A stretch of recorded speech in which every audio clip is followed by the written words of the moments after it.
আমার সৎমা আমার মাথা ন্যাড়া করে দিয়েছিলেন শুধু এই জন্য যেন পুরুষ মানুষ আমাকে দেখে থুতু ফেলে। তিনি বিশ্বাস করতেন একজন মেয়ের সৌন্দর্যই তার শক্তি, আর সেই শক্তি কেড়ে নিতে পারলেই তার ভবিষ্যৎটাও নষ্ট করে ফেলা যায়। কিন্তু তিনি জানতেন না এই অপমানই একদিন আমার পরিচয় এমন একজন মানুষের সামনে তুলে ধরবে যাকে এড়িয়ে চলা অসম্ভব। চুলের শেষ গোছাটাও যখন উঠোনের ভেজা মাটিতে পড়ে গেল, চারপাশটা হঠাৎ কেমন নিস্তব্ধ হয়ে গেল। দুপুরের কড়া রোদ ছিল মাথার ওপর, তবুও যেন চারপাশের আলোটা ম্লান হয়ে এসেছে। ঈশানী ধীরে ধীরে চোখ খুলল। মাথার ওপর হাত রাখতেই আঙ্গুলে ঠান্ডা খালি চামড়ার স্পর্শ পেল সে। একসময় এই একরাশ কালো ঘন চুলে ছিল তার গর্ব, তার আত্মপরিচয়। আজ সেখানে কিছুই নেই, শুধু এক বীভৎস শূন্যতা। কিন্তু আশ্চর্যভাবে ঈশানীর ভেতরে কোনো হাহাকার নেই, বরং এক অদ্ভুত শীতল শান্তি তাকে গ্রাস করেছে। যেন অনেক দিনের জমি থাকা পরাধীনতার কষ্ট ওই চুলের গোছার সাথে ঝরে গেছে। মাটি আঁকড়ে থাকা ওই মৃত চুলগুলোর দিকে তাকিয়ে ঈশানী বুঝতে পারল আজ থেকে তার পুনর্জন্ম হলো। পেছন থেকে মিসেস কমলা বেগমের কঠিন কণ্ঠস্বর ভেসে এলো, এই চেহারা নিয়ে বাইরে যাওয়ার সাহস পাবে না তুমি। মনে রেখো, এবারের চার দেয়ালের বাইরে তোমার কোনো অস্তিত্ব নেই, কোনো পরিচয় নেই। আজ থেকে তুই এবারের অভিশপ্ত এক কোণায় পড়ে থাকবি। ঈশানী কোনো উত্তর দিল না। তার নীরবতা যেন কমলা বেগমের আক্রোশকে আরও বাড়িয়ে দিল। সে ধীরে উঠে দাঁড়ালো, একবার মাটিতে পড়ে থাকা নিজের ছিন্নমূল স্মৃতির দিকে তাকালো। তারপর নিঃশব্দে নিজের অন্ধকার ঘরের ভেতরে চলে গেল। সেই রাতেই অনেকদিন পর ভাঙা আয়নার সামনে দাঁড়ালো সে।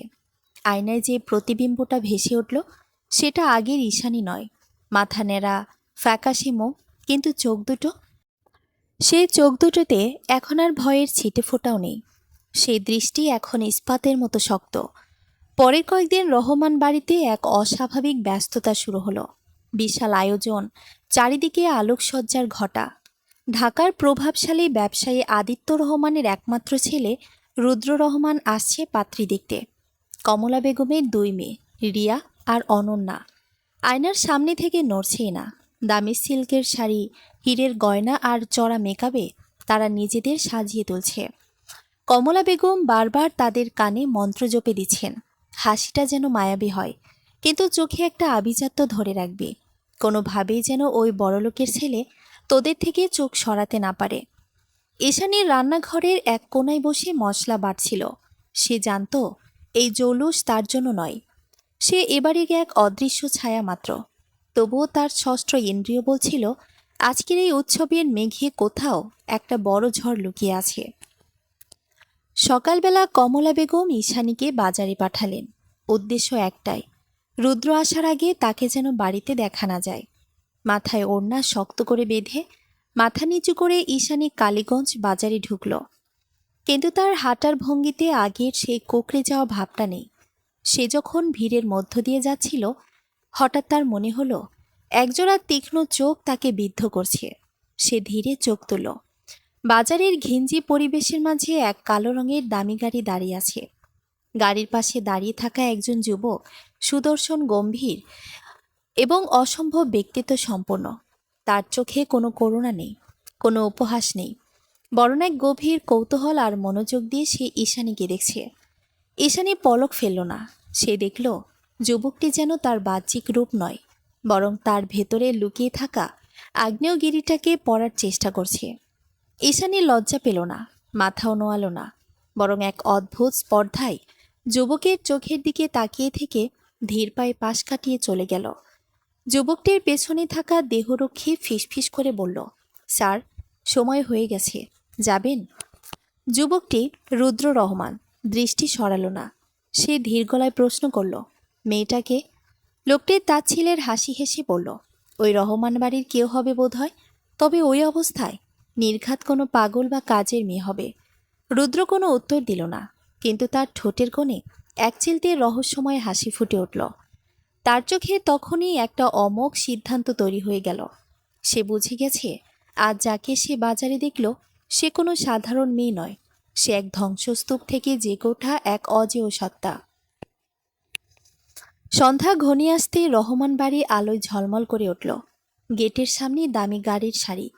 কমলা বেগম দরজায় দাঁড়িয়ে হাসি মুখে অতিথিদের অভ্যর্থনা জানাচ্ছেন।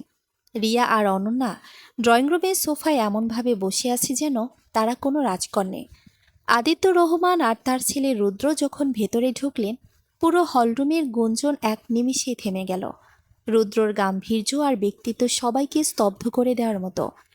কমলা বেগম আপ্যায়নের কোনো ত্রুটি রাখলেন না। দামি চা নাস্তা আর মিষ্টান্নের পাহাড় জমে উঠল টেবিলে। কিন্তু রুদ্রর মন যেন সেখানে নেই। সে বারবার ঘড়ি দেখছে, আর তার চোখ যেন পুরো বাড়িটা খুঁজে বেড়াচ্ছে। কিছুক্ষণ পর রুদ্র হঠাৎ শান্ত স্বরে বলল, সবাই কি উপস্থিত এখানে? কমলা বেগম গদগদ হয়ে বললেন, জি বাবা, আমার 2 মেয়ে তো এখানে। আপনার কাকে পছন্দ হয় বলুন। রুদ্র গেস্ট লিস্টটা হাতে নিল। তারপর তীক্ষ্ণ দৃষ্টিতে কমলা বেগমের দিকে তাকিয়ে বলল, এ বাড়িতে কি শুধু 3 জনই নারী সদস্য? আপনি, রিয়া আর অনন্যা? কমলা বেগমের কপালে ঘাম জমে উঠল। তিনি ঢোক গিলে বললেন, জি, মানে আরেকজন আছে তো। সে তো আসলে আমাদের আশ্রিতা, পাগল টাইপ মেয়ে। মানুষের সামনে আসার যোগ্য নয় সে। রুদ্রের চোখের চাউনি এক মুহূর্তের জন্য কঠিন হয়ে উঠল। সে হাতের চায়ের কাপটা আলতো করে টেবিলের ওপর রাখল। শব্দটা খুব সামান্য, কিন্তু পিনপতন নীরবতায় সেই শব্দটাই যেন কমলা বেগমের বুকে হাতুড়ির মতো গিয়ে বিঁধল। পাগল হোক বা আশ্রিতা, এবাড়ির সদস্য যখন, তখন তাকে একবার দেখাটা তো সৌজন্যের মধ্যে পড়ে, তাই না? রুদ্রর কণ্ঠস্বরে কোনো আদেশ নেই, কিন্তু এক অমোঘ জেদ মিশে আছে। কমলা বেগম আমতা আমতা করতে লাগলেন। রিয়া আর অনন্যা একে অপরের দিকে আর চোখে তাকালো। তাদের সাজানো মায়াবী হাসির আড়ালে এখন তীব্র বিরক্তি। অনন্যা ফিসফিস করে বলল, মা, ওই বিচ্ছিরে আপদটাকে এখন এখানে আনার কি দরকার? আমাদের অপমান করার জন্য ওটাই যথেষ্ট। রুদ্র যেন কথাটা শুনতে পেল। সে উঠে দাঁড়িয়ে শান্ত গলায় বলল, আপনারা যদি তাকে ডাকতে দ্বিধাবোধ করেন, তবে আমি কি নিজেই একটু অন্দরমহলটা ঘুরে দেখতে পারি? পুরনো জমিদার আমলের বাড়িগুলো আমার খুব টানে। আদিত্য রহমান ছেলের স্বভাব জানেন। তিনি মুচকি এসে কমলা বেগমকে বললেন, কিছু মনে করবেন না ভাবি, রুদ্র একটু একরোখা। ওর যখন দেখার ইচ্ছে হয়েছে, মেয়েটিকে আসতে দিন না। নিরুপায় হয়ে কমলা বেগম ঈশানীকে ডাকার জন্য কাজের লোকটাকে ইশারা করলেন। মনে মনে তিনি জ্বলছিলেন। ভাবলেন, আসুক ওই আপদ, আসুক ন্যাড়া মাথা নিয়ে সবার সামনে। এই সুন্দর রাজপুত্র যখন ওকে দেখে ঘেন্নায় মুখ ফেরাবে, তখনই ওর আসল শিক্ষা হবে। রান্নাঘরের অন্ধকার কোণ থেকে ঈশানীকে যখন ড্রয়িং রুমে নিয়ে আসা হলো, তখন পুরো ঘরটা নিস্তব্ধ হয়ে গেল। ঈশানী কোনো দামি শাড়ি পরেনি, পরনে একটা সাধারণ সুতির থানে মতো ওড়না জড়ানো। মাথায় ওড়নাটা এমনভাবে দেওয়া যে তার মুখটাও স্পষ্ট দেখা যাচ্ছে। তার পায়ে কোনো নূপুর নেই, হাতে কোনো চুড়ি নেই, কিন্তু সে যখন ধীর পায়ে কার্পেটের ওপর দিয়ে হেঁটে এলো, তার প্রতিটি পদক্ষেপে যেন এক অদ্ভুত আভিজাত্য ঝরে পড়ছিল। রিয়া তার ছেলের সুরে বলে উঠল, আসতে না আসতেই তো নাটক শুরু করে দিল। পর্দা করার ভং দেখছিস অনন্যা? রুদ্র কিন্তু সোফা ছেড়ে এক কদম এগিয়ে গেল। ঈশানী ঠিক মাঝখানে এসে দাঁড়িয়ে মাথা তুলল। অন্যার আড়াল থেকে বেরিয়ে আসা সেই ফ্যাকাশে মুখ আর মাথা ভর্তি চুলের বদলে শূন্যতা দেখে ড্রয়িং রুমের অন্যান্য অতিথিরা ছিছি করে উঠলেন। কমলা বেগম নাটকীয় স্বরে বলে উঠলেন, দেখলেন তো বাবা, মেয়েটার মাথায় দোষ আছে। নিজে নিজের চুল কেটে কুৎসিত হয়ে বসে থাকে, ওকে নিয়ে কি আর সংসার চলে? রুদ্র ঈশানীর খুব কাছে গিয়ে দাঁড়ালো। তার দীর্ঘ ছায়া ঈশানীর ছোট অবয়বটাকে ঢেকে দিল। রুদ্র নিচু স্বরে প্রশ্ন করল, বাজারে তোমার চোখে যে তেজ দেখেছিলাম, এখানে এসে সেটা কমে গেল কেন? ওড়নাটা সরিয়ে মাথা উঁচু করে দাঁড়াও। ঈশানী চমকে উঠল। এই কণ্ঠস্বর তার চেনা, সেই বাজারের কালো গাড়ির যুবক। সে কি তাকে আগে থেকেই চিনত? ঈশানী এক মুহূর্ত দেরি করল না। সবার অবাক দৃষ্টির সামনে সে মাথার ওড়নাটা শটান নিয়ে নিচে নামিয়ে দিল। উপস্থিত সবাই শিউরে উঠল। একটা মেয়ের মাথার নেড়া, এটা যেন সমাজের চোখে এক জঘন্য অপরাধ। কিন্তু রুদ্রর চোখে ঘৃণা নেই। সে দেখল ঈশানীর ম্লান মুখে এক অপার্থিব সৌন্দর্য, যা কোনো মেকআপ বা গয়নার ধার ধারে না।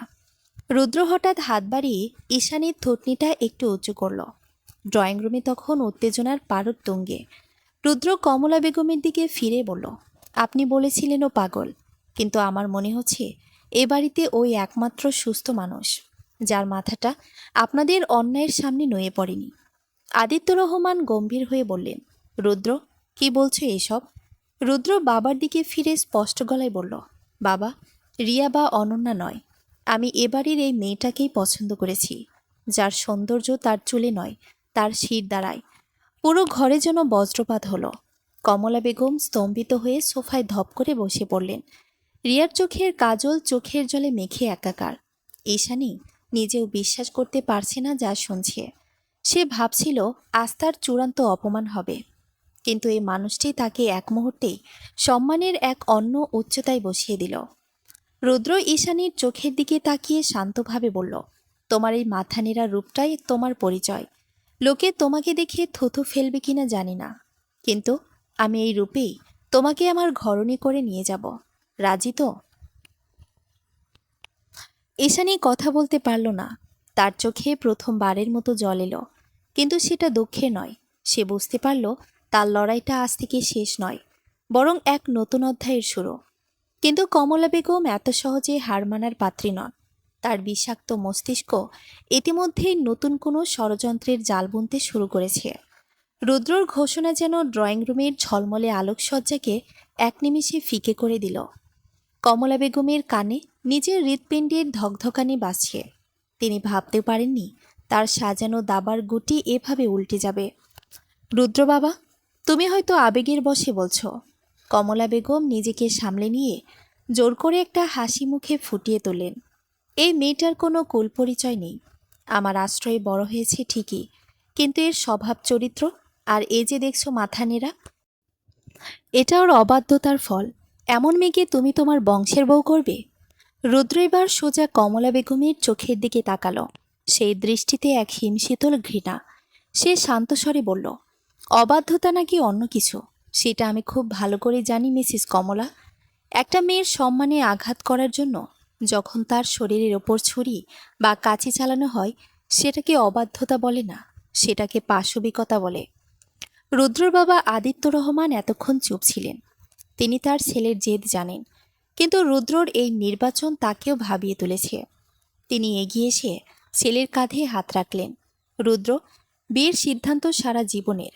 রূপের চেয়েও বড় বিষয় হলো আভিজাত্য আর সামাজিক মর্যাদা। রুদ্র তার বাবার দিকে ফিরল। বাবা, আভিজাত্য সিল্কের শাড়িতে থাকে না, থাকে মানুষের ব্যক্তিত্বে। এই মেয়েটি বাজারের ভিড়ে হাজারো মানুষের চোখের সামনে মাথা নিচু করেনি। যার আত্মসম্মান এত তীব্র, সেই তো আমাদের বাড়ির যোগ্য বউ হতে পারে। ঈশানী মূর্তির মতো দাঁড়িয়েছিল। তার পায়ের নিচের মাটি যেন কাঁপছে। এক নিমেষে তার জীবনের প্রেক্ষাপট বদলে গেল। যে মানুষগুলো তাকে পাগল আর অভিশপ্ত বলে এক কোণায় ফেলে রেখেছিল, তাদের সামনে আজ তার যোগ্যতার বিচার হচ্ছে। হঠাৎ রিয়া চিৎকার করে উঠল, এটা হতে পারে না। মা, তুমি কিছু একটা করো। এই ভিখারি মেয়েটা কি আমাদের সরিয়ে রুদ্রের পাশে দাঁড়াবে? আমি এটা মেনে নেব না।